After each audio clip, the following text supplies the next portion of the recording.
Voilà, donc là j'ai terminé sur cette partie-là. Je vais montrer maintenant comment ça se traduit dans Artlantis. Donc je vais passer sur Artlantis. Donc là c'était le rendu de la vidéo, donc, enfin de l'image. Je vais faire fermer. Donc elle a mis exactement, vous voyez, j'étais pas loin de ce que je vous ai dit, c'est quasiment 1 heure de rendu pour une image qui est au final pas très grande non plus. Je vais fermer ici. Alors, les recommandations que je vous donne, je les ai déjà données au préalable, mais je les rappelle. Première chose, étudiez bien votre cadrage avant toute chose, en vous aidant de la vue 2D. Donc on a vu ça dans d'autres vidéos. Étudiez bien votre cadrage de manière à montrer et mettre en valeur exactement ce que vous voulez. Étudiez bien aussi l'exposition de votre scène. Donc là, j'étais obligé d'éclaircir compte tenu du revêtement que j'ai mis sur les murs qui était sombre. Donc j'ai dû travailler avec la sensibilité pour essayer de trouver et essayer de déboucher les ombres, surtout au fond ici qui étaient bouchées, et en veillant à ne pas avoir d'éléments cramés dans l'image. Alors là, inévitablement, on a quelque chose de surexposé, mais on sait que dans Photoshop, après, on pourra rajouter un autre ciel éventuellement, donc ceci n'était pas très grave. Ce qui est important, c'est que l'exposition de ce que vous voulez montrer soit correctement fait. Donc le cadrage, ensuite l'exposition, donc qui peut être travaillée avec différents paramètres, paramètres d'exposition, paramètres ici de sensibilité, voire si vous êtes plus habitué aux notions de vitesse d'obturation, concernant donc ce sont des termes que l'on utilise en photographie, vitesse d'obturation aussi qui permet de gérer la quantité de lumière qui arrive dans la caméra. Donc ceci est très important, j'insiste beaucoup là-dessus. Au niveau des réglages, donc l'héliodon, évidemment, j'ai fait en sorte qu'il se positionne correctement pour laisser entrer la lumière. Le rayon solaire, donc, qui correspond à la passe de rendu de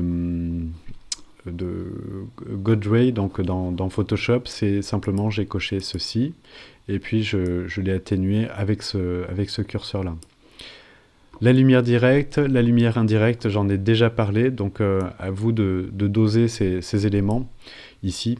Alors ça, c'est à faire, avant peut-être de changer l'exposition ici. De toute manière, il y aura toujours une reprise à faire. Dès lors que vous changez la lumière, il y aura toujours à revoir l'exposition ici. Donc ensuite, le ciel, donc c'est la lumière indirecte qui va faire entrer davantage de lumière de l'extérieur, donc amener quelque chose de peut-être moins dur en termes d'ombre et de lumière. Donc c'est une lumière globale qui va amener des rebonds de photons dans la scène, et donc qui va davantage déboucher les ombres également. À voir, dans un environnement sombre comme ça, c'est intéressant pour essayer d'atténuer les zones sombres. Dans des scènes très blanches, avec des murs très blancs par exemple, ça peut affadir l'ensemble de la scène. Donc c'est à vous de doser en fonction des intentions de rendu et d'image que vous souhaitez avoir. Donc l'héliodon, donc très important pour votre scène. Ensuite viennent les paramètres de rendu. Alors je rappelle que pour chaque scène, donc là je travaille sur cette scène là, vous avez des paramètres, et ces paramètres sont spécifiques à chacune des scènes, donc à vous de les régler pour les différentes scènes. Donc les paramètres sont ici, je vais les reprendre un par un. Ici vous avez la taille du rendu, donc Full HD. Ceci signifie que le ratio hauteur-largeur est déverrouillé, ça veut dire que je peux modifier le ratio hauteur-largeur. Si je clique là-dessus, je verrouille mes deux valeurs ici pour garder le 16/9 ici. Ici, on a la résolution, point par pouce à 72, et on a le nombre de centimètres ici. Par exemple, si je souhaite travailler cette image, alors je vais la mettre à 300, donc attention, parce que là, on sera vraiment sur des valeurs beaucoup plus importantes. Ici, vous pouvez rentrer vos dimensions, donc largeur 42, donc 40, pour un A3 c'est 42 par 29, la valeur que j'oubliais tout à l'heure. Donc évidemment on a le ratio hauteur-largeur qui est maintenu ici, donc on ne peut pas mettre du 29,7 ici. 300 points par pouce, donc là on est monté quand même à 4961, donc il faut s'attendre à un temps de rendu beaucoup plus long que ce que j'ai eu tout à l'heure ici. Donc attention, restez sur des valeurs relativement faible pour commencer, surtout pour faire vos tests. Anti-aliasing, il est adapté.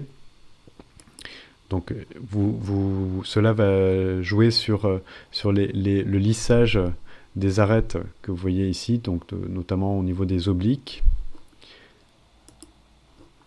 L'ambiance, c'est on est sur un intérieur. Et lorsqu'il y a vraiment un faible éclairage intérieur ici, vous avez ici faible éclairage, alors qui va permettre de régler des problèmes d'illumination globale. Donc les curseurs vont changer ici. Donc en fait ça va permettre d'affiner la solution d'éclairage par rapport, et surtout éviter l'arrivée de bruit dans la scène, par rapport à des conditions lumineuses un peu difficiles. Voilà. Donc je vais rester en intérieur ici. Voilà. Les temps de rendu sont beaucoup plus longs dès lors que les curseurs s'avancent ici, alors donc attention. Ici la qualité, je mets ça en qualité, on peut encore augmenter la qualité des curseurs avec ces curseurs là, donc cela concerne le rendu des matières et cela traite de la lumière et des ombres. Attention, là encore, les temps de rendu sont exponentiels dès lors que vous allez plus loin dans ces curseurs-là. Occlusion ambiante, c'est la passe de rendu AO, dont j'ai parlé tout à l'heure, donc à cocher. La taille, c'est la dimension, c'est-à-dire l'épaisseur du trait noir que vous voyez sur les intersections des murs peut être réglée. Alors cette valeur-là doit être en fait mise en corrélation avec votre taille de rendu. Évidemment, si vous passez sur quelque chose de plus grand, ici en termes de résolution, il faudra augmenter ces valeurs de manière à ce que ça soit cohérent en fait. Intensité, ça joue sur la densité de ces ombres que j'ai montrées tout à l'heure dans Photoshop. Là encore, on peut finaliser notre exposition. Donc à régler en fonction de l'illumination de la scène. Ici, la balance des blancs à gérer si jamais il y a une dominante colorée qui apparaît dans votre image. Ceci vous permet de le neutraliser, c'est-à-dire qu'il faut montrer avec ce curseur-là une surface qui soit grise ou blanche, plutôt grise. En fait, il faut montrer une surface grise pour recaler la balance des blancs. Bon, cette scène n'en a pas besoin, donc je laisse ça comme ceci. Si vous avez mis un arrière-plan, vous cochez arrière-plan amélioré, vous aurez une meilleure résolution de cet arrière-plan. Le denoiser, important à cocher pour éviter les effets de bruit sur l'image, et faire des tests avant en réglant les curseurs ici. Donc là, pour le moment, je n'ai pas encore testé ça. Ceci est une nouveauté d'Artlantis, de la version 2020.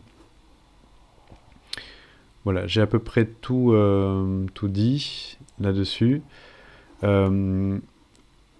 La résolution aussi va amener un effet de moirage. Alors attention, là j'ai utilisé le matériau fibre de carbone, ici.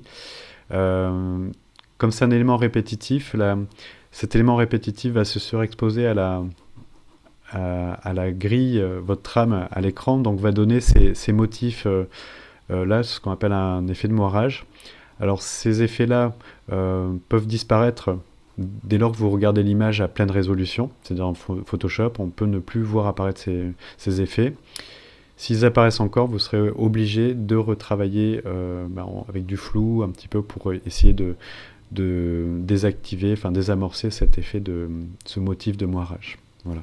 Donc plus on va vers des valeurs hautes ici en termes de résolution, évidemment, on a moins de chances d'avoir ces effets de moirage qui apparaissent. Voilà, je pense avoir tout dit là-dessus, bien en détail. Je valide. Ensuite, pour lancer un rendu, c'est ici, débuter un rendu. Donc, les valeurs qui sont données ici reprennent les valeurs que j'ai décidées dans les paramètres de rendu. Et ici, vous ferez naviguer. Et vous choisirez surtout, n'oubliez pas, Photoshop PSD, enregistrer. Et ensuite, vous validez.